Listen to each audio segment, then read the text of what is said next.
Hey, hello guys, today I'm going to show you how you can easily change the skin of your character in Minecraft. Now it's a very easy process, so let's get straight into it. Now the first thing that you want to do is open up your Minecraft launcher, and from there you want to head down to the bottom left of your screen where your settings appear. Now from out your settings you want to go into your accounts, and here you see your current account where you want to change your skin. Now go to the three dots and go to Manage Minecraft Java Edition Profile. Now here this window pops up, as you can see right here.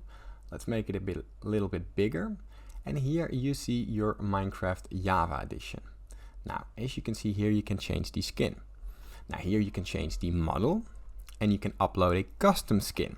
Now I'm going to show you a very cool website where you can find a whole lot of skins.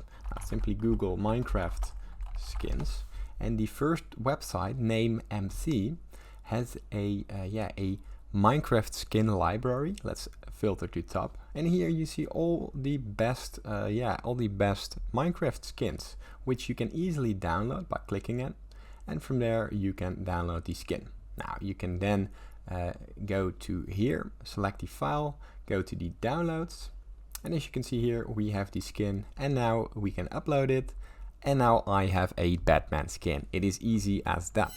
Now, if this tutorial was helpful, please consider subscribing to my YouTube channel. This helps me out a lot, and thank you for watching.